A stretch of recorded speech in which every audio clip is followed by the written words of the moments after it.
Your parents bought a house at 26, say for 2 years, put 10% down, and by 35 they had equity worth more than they ever earned at a job. Your uncle did the same.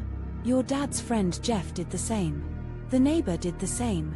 Every adult in your childhood did the same thing, and it worked every single time for basically every single person.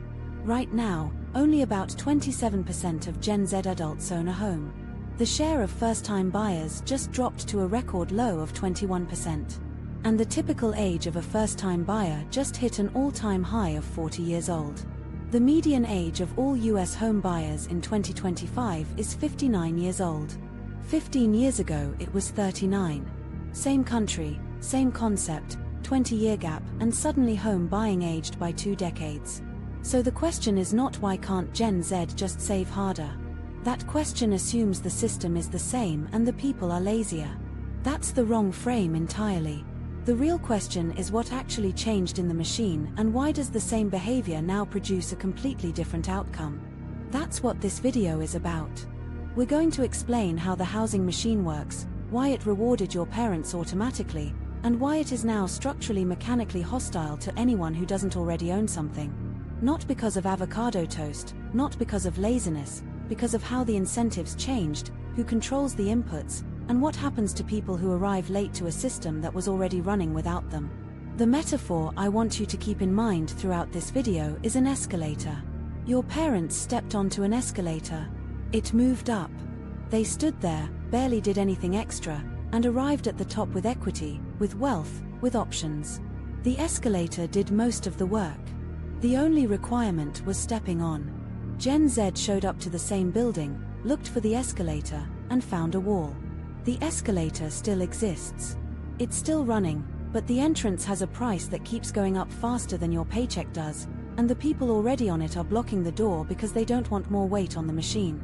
That's the frame. Let's break it down. Here's the thing most people get wrong when they talk about housing affordability. They think the problem is that prices are high. That's not the actual problem.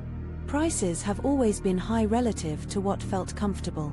People in every decade complained that they couldn't afford a house. Their parents said the same. Their parents said the same. So if the complaint is eternal, why is it structurally different now? Because the ratio changed. In 1985, the median US home cost $82,800 and the median household earned $23,620 annually, a ratio of roughly 3.5 times income. As of 2025, the median American home cost $416,900. 5 times the median annual household income of $83,150. 3.5 to 5. That doesn't sound catastrophic until you do the actual math on what that means in practice. Imagine you earn $83,000 a year. You want to buy a median home. You need a down payment. Let's say 20%, which is the standard advice you'll find everywhere and which protects you from paying private mortgage insurance on top of everything else. 20% of $416,900 is $83,380. You need to save roughly your entire annual income in cash before you can even start the mortgage process. Now your dad in 1985, same exercise. Median income $23,620, 20% down on $82,800. That's $16,560, about 70% of 1 year's income. Same discipline, same savings rate, completely different result. The system didn't care that you were equally responsible. It just structurally rewarded earlier. The escalator was cheaper to board. And then there's the income gap that opened up between those two eras.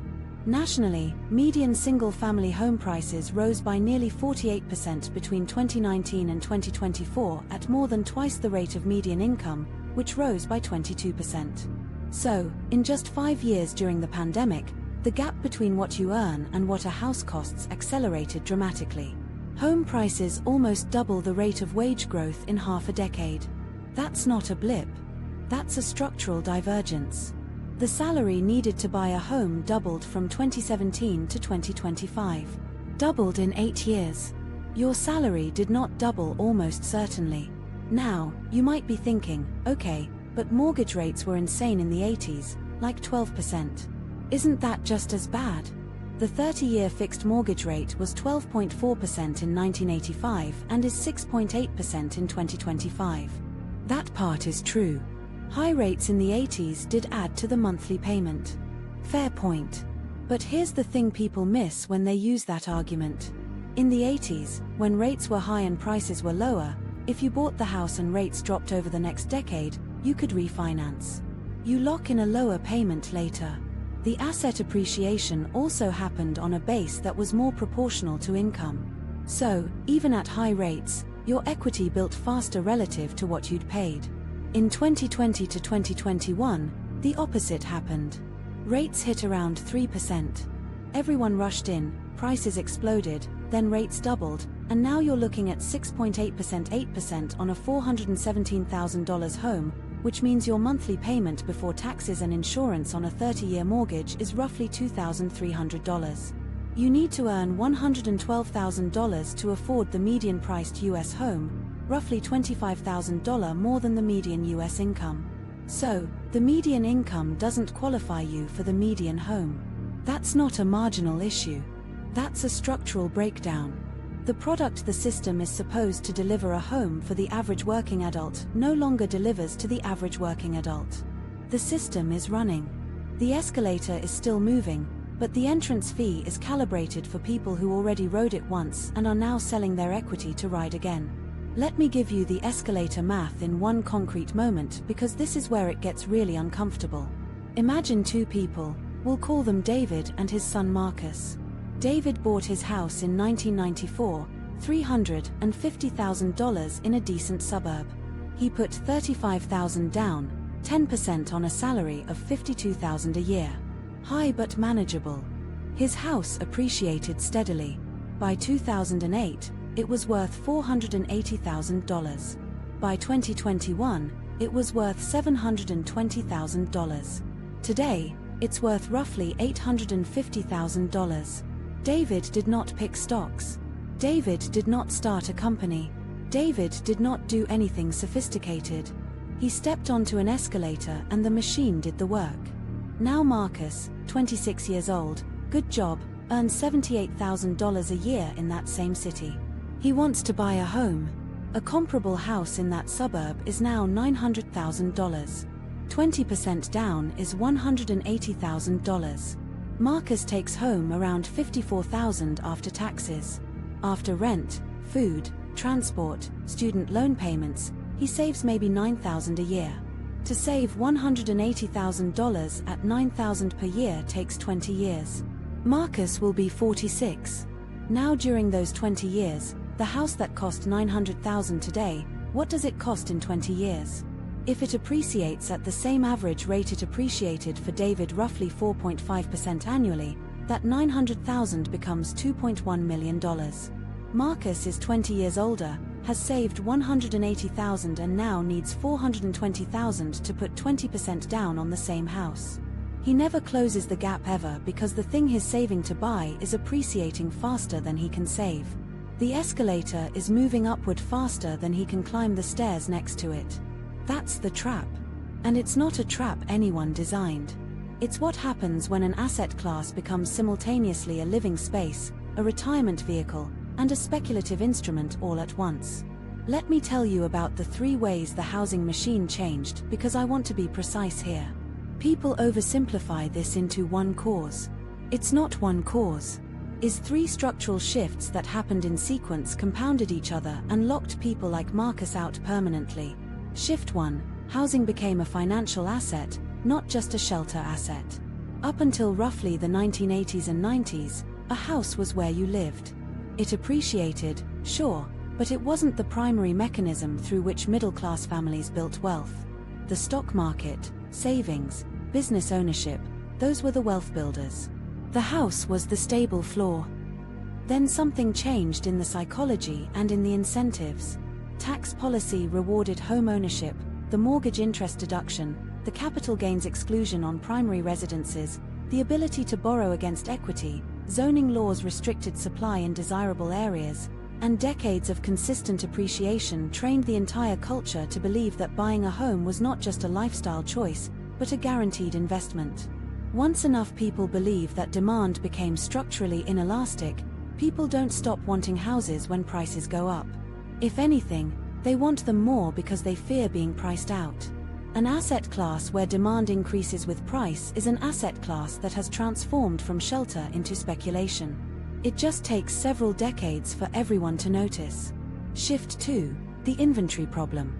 Higher home prices and higher mortgage rates, as well as lower numbers of single-family homes for sale, have resulted in home purchases falling to a 30-year low in 2025. A 30-year low in total home purchases. Think about what that means.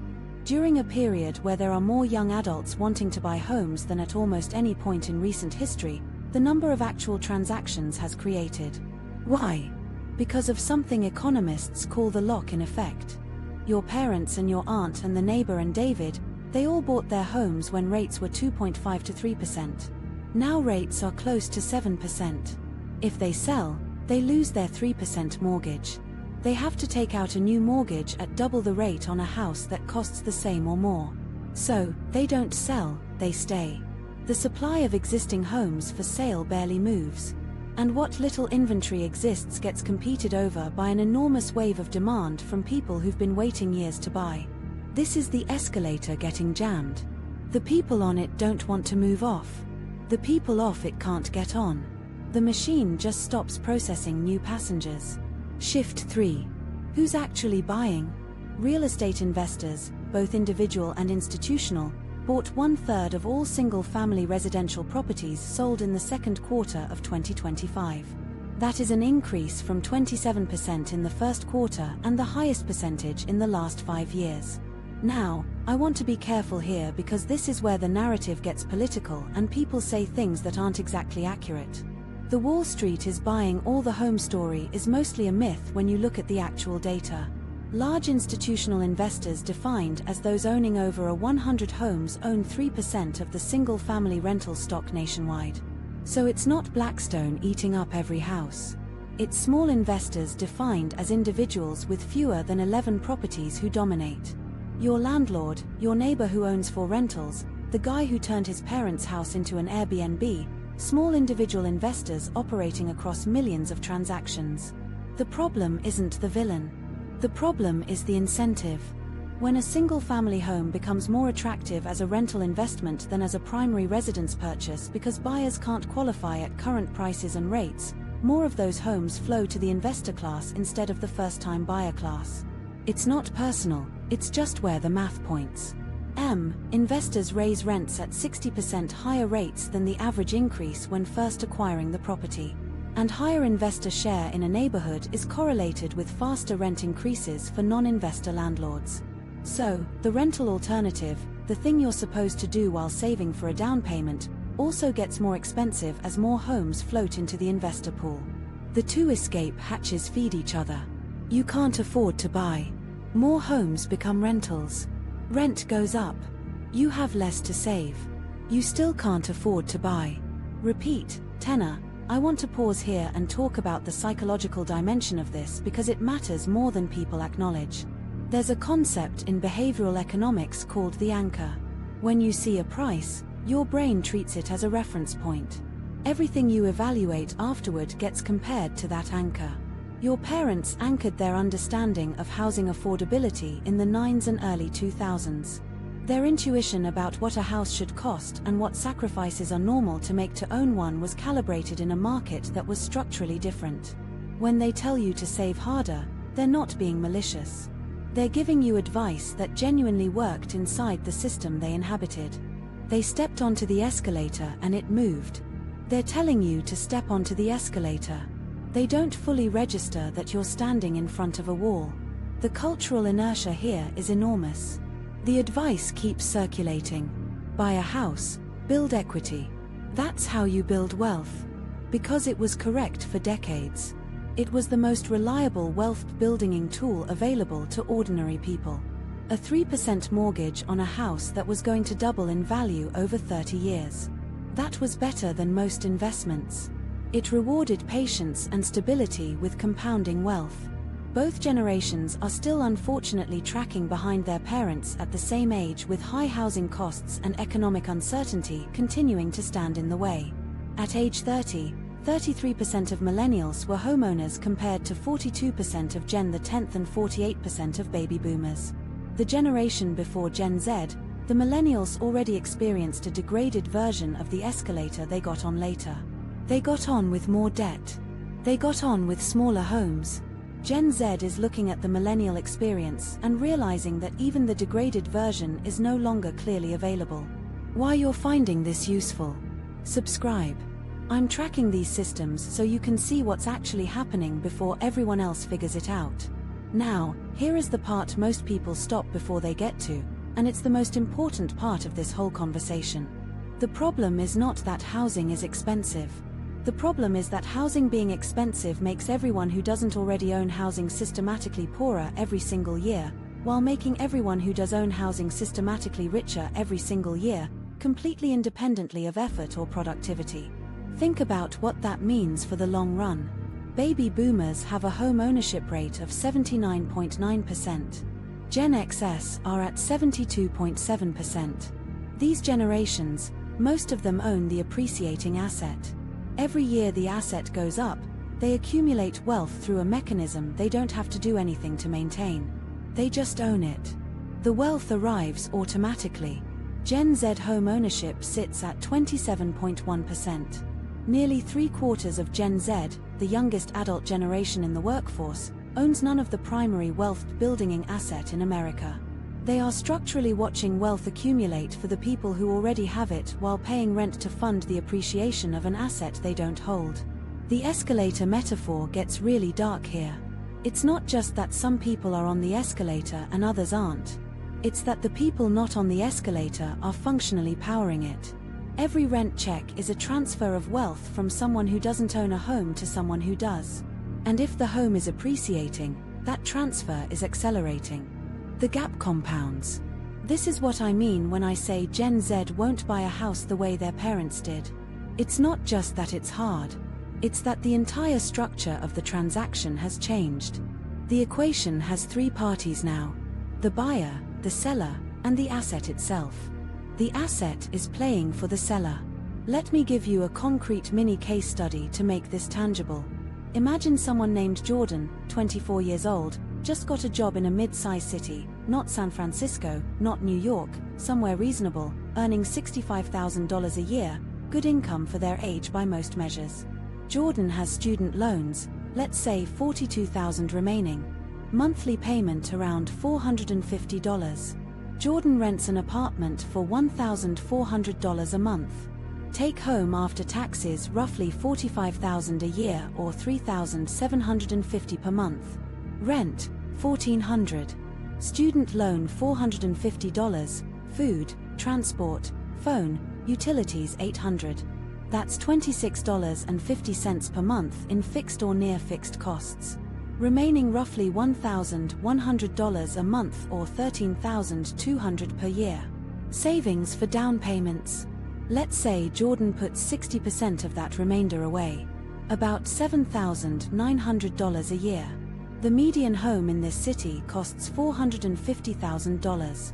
20% down $90,000. Jordan saves $7,900 a year. Time to reach $90,000. 11 years. Jordan will be 35. Now here's the twist. What does that $450,000 home cost in 11 years if it appreciates at 4% annually? About $681,000.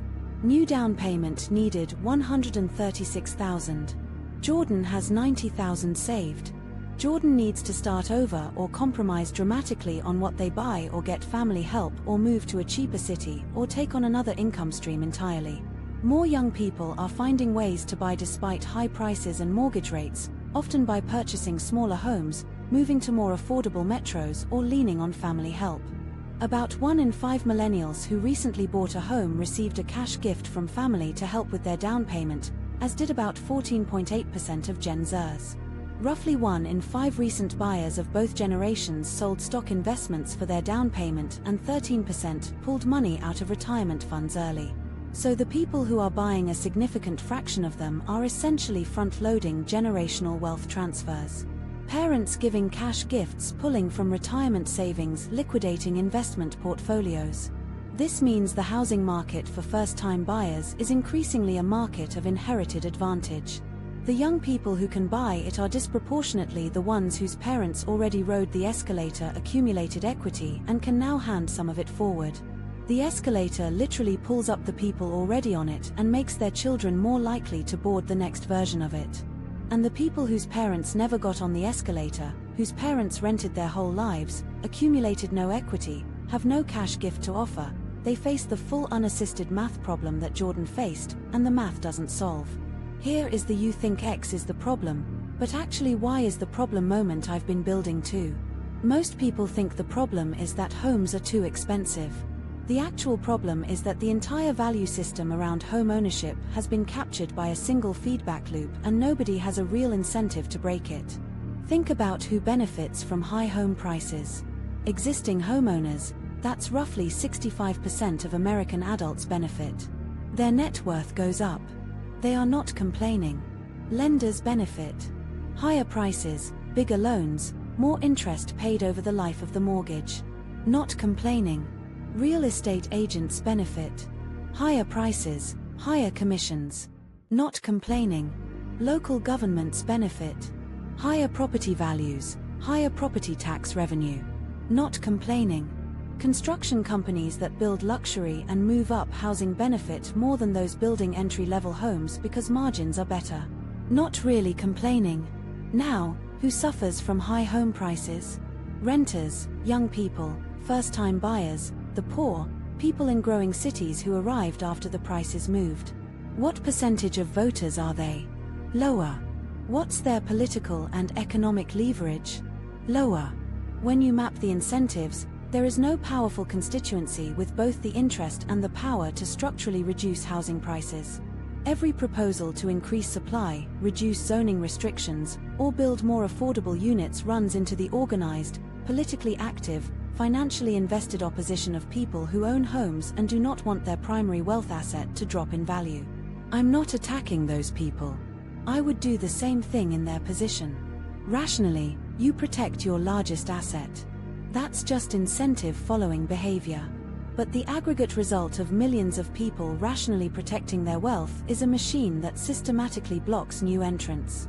The national home price to income ratio remains elevated compared to the 4.1 seen in 2019 following months of record-breaking price growth during the pandemic and dwarfs the far more affordable 3.2 measured throughout the 1990s.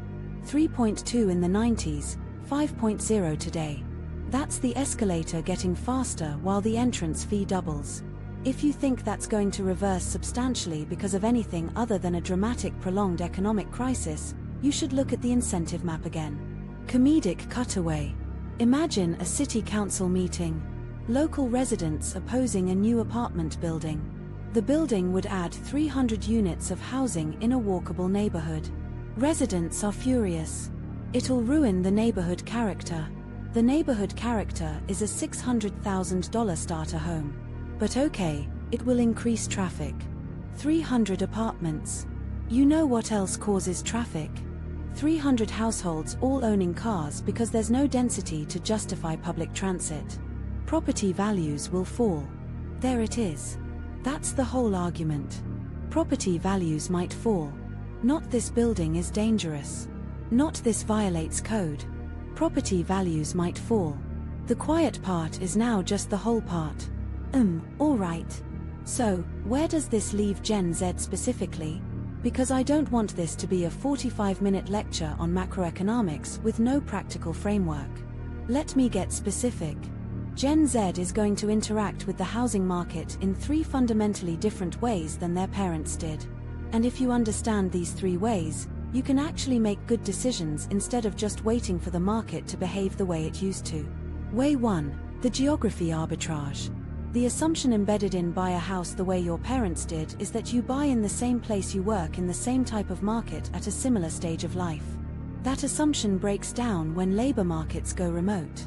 Remote work allowed more Americans to relocate while companies increasingly expanded into lower-cost markets with faster-growing labor forces. The people who are successfully entering the housing market right now are disproportionately doing it in places their parents would not have considered. Secondary cities, smaller metros, areas with lower price-to-income ratios that remain in that 3 to 3.5 range. The range where the math actually works. Only 3 markets had price-to-income ratios below 3.0. Toledo with a ratio of 2.8, Akron at 2.9, and McAllen at 2.9. Now, those 3 specific places might not be where you want to live, but the category is real. In just 1/4 of large markets, home prices were less than 4 times the median income, a substantial decline from 59 markets in 2019. That window is closing fast.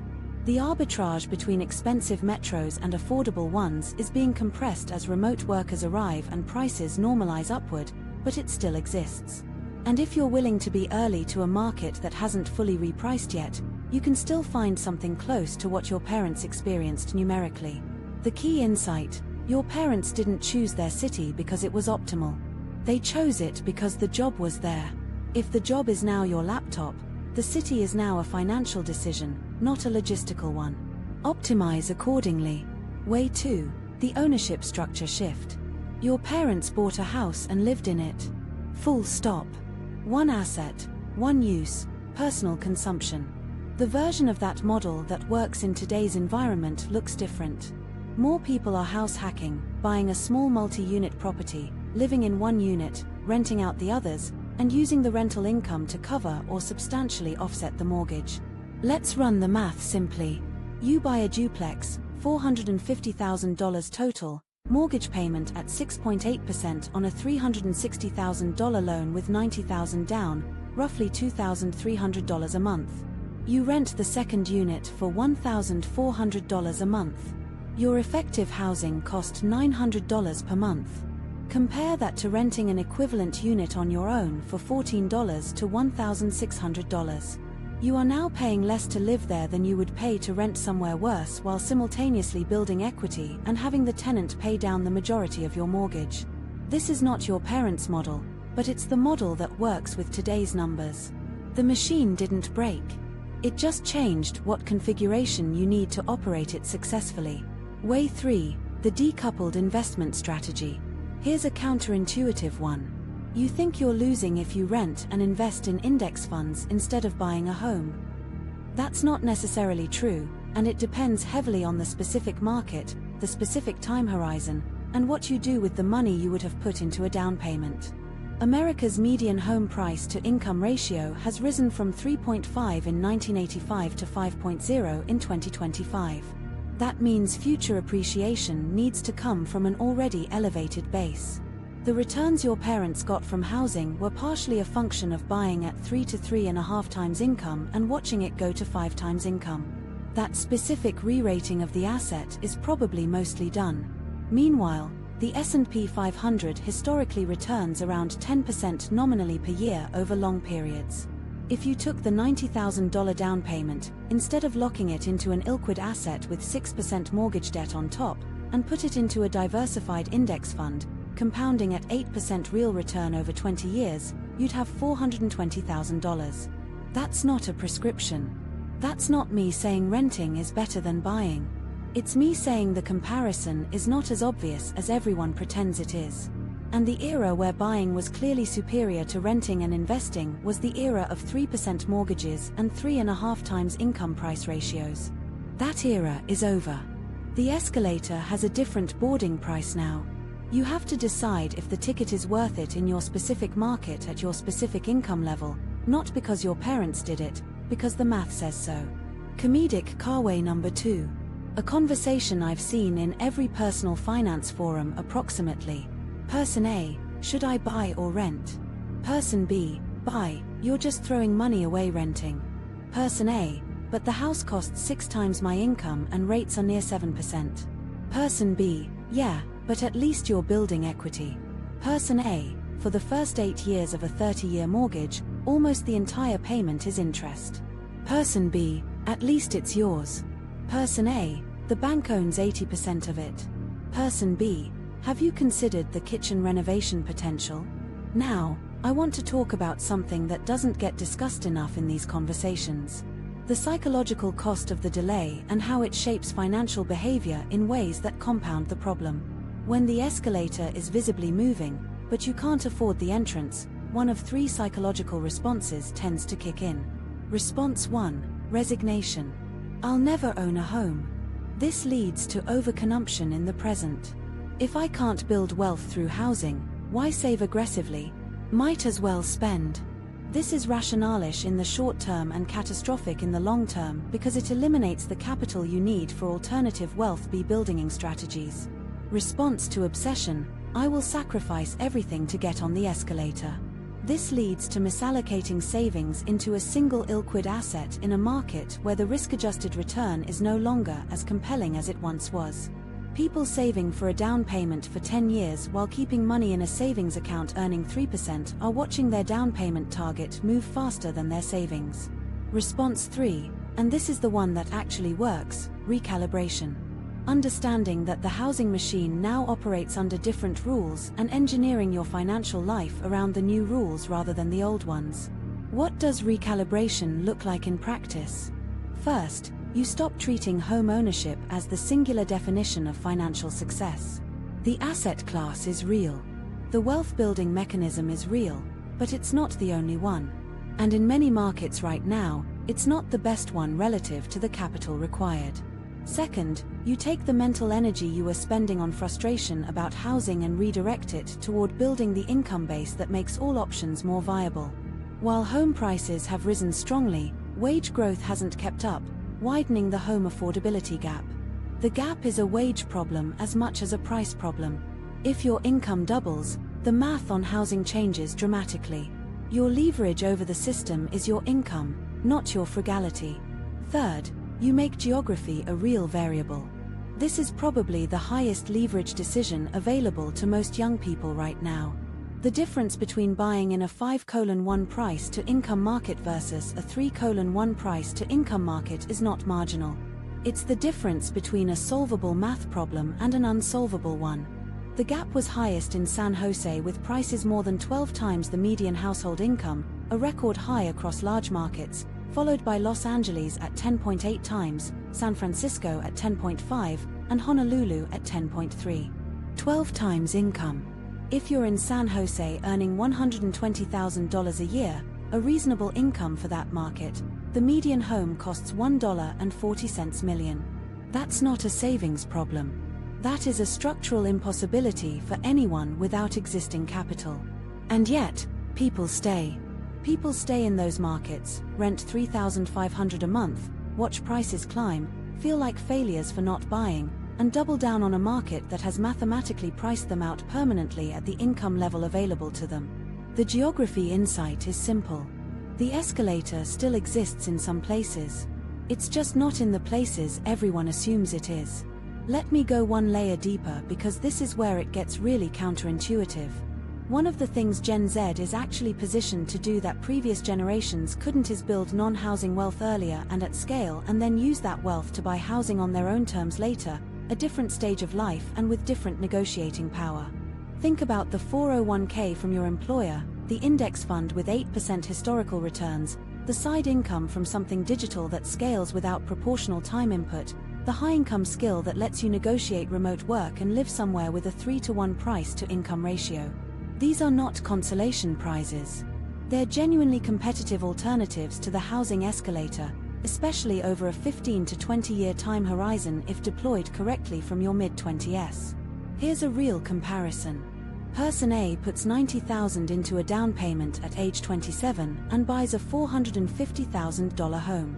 Over 30 years at 4% annual appreciation, the home is worth $1.46 million.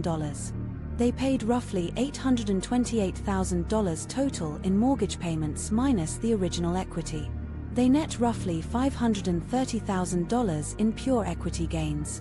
Person B at 27 puts $90,000 into a diversified index fund instead of a down payment. Continues renting at $1,400 a month.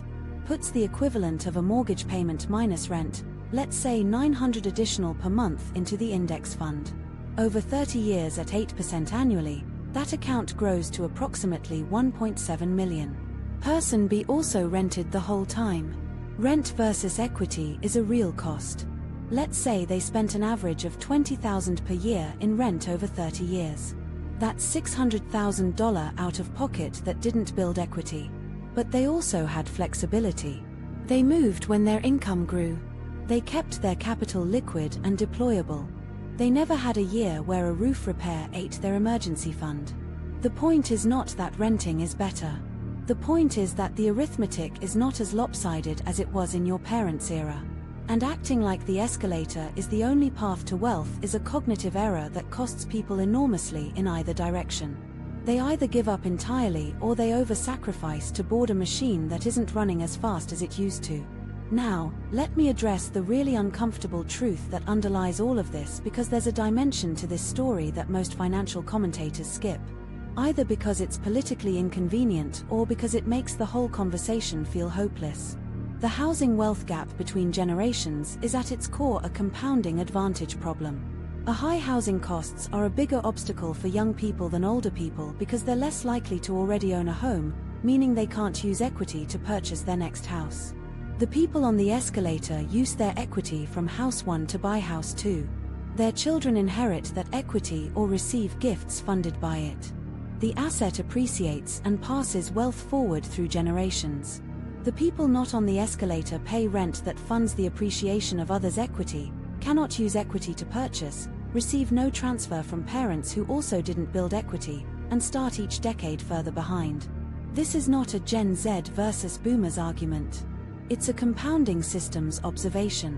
When the primary wealth-building mechanism of a society concentrates among people who already own the mechanism and the mechanism gets more expensive to enter over time, you get compounding inequality by design, not by malice, but by structure. The share of first-time buyers in the market has contracted by 50% since 2007, right before the Great Recession, 50%. The funnel of new buyers entering the housing wealth system is half the size it was before the financial crisis. That means the escalator is carrying the same passengers for longer and boarding fewer new ones. And the gap between riders and non-riders is compounding every year. Understanding this is not depressing. Understanding this is the beginning of knowing which game you're actually playing. You are not playing the same game your parents played. The rules changed, the incentives changed, the math changed. The question is whether you're going to play the new game well or keep trying to win the old game with the old moves in a new environment. Here's the summary I want you to take from this. There are 3 things I would tell anyone under 25 about housing right now. First, stop treating your parents' path as the template. It's not that the path was wrong. It was right for the system that existed when they walked it. The system changed. The escalator they rode was calibrated for the interest rates, price-to-income ratios, and supply dynamics of a different era. Copying their moves in today's environment is like using 1995 navigation software on today's roads. The advice isn't malicious, it's just outdated. Second, geography is the most underrated financial lever you have access to. 39 markets had price-to-income ratios above 5.0, up from just 15 markets in 2019. The unaffordable markets are expanding. But the markets where the math still works do exist. The ability to choose where you live, especially if you have remote or location-flexible income, is a wealth-building lever that most of your parents' generation didn't have. Use it consciously. Third, build income before you obsess over housing. The affordability crisis is fundamentally a wage-to-price ratio problem. You have direct control over one side of that ratio. The strategy of cutting spending to save a down payment is an extremely slow vehicle in a market where home prices appreciate faster than most savings rates. The strategy of dramatically increasing income through skill development, leverage, ownership, negotiation is the mechanism that actually shifts the ratio fast enough to matter. The escalator still runs. The entrance is expensive. But there are 3 other ways into the building that most people aren't using because they're too busy standing in line at the door their parents used. If this kind of systems level breakdown is what you want more of, subscribe. I do this every week. The thing I said at the start is worth returning to. Your parents bought a house at 26, saved 2 years, stepped onto an escalator that moved them upward for 30 years without additional effort, and they told you to do the same. The significant upward trajectory in the median age of home buyers since the 2008 financial crisis is stark. Between 1986 and 2007, the median age of American property buyers increased by only 5 years, from 34 to 39. In about 15 years after that, it jumped from 39 to 59. The escalator is still in the building, but it now costs more to enter than many people earn in a year. The people already on it are staying on it because the alternative, getting off and trying to reboard, makes no financial sense, and the overall share of Americans actually boarding for the first time has been cut in half. Gen Z won't buy a house the way their parents did. Not because they're lazy, not because of avocado toast, because the machine rewired its own inputs while everyone was watching something else. And the instructions that worked for the last generation are instructions for a system that no longer exists. The question is what you do about it. And the answer, as always, is not to wait for the machine to fix itself, is to understand the machine clearly enough to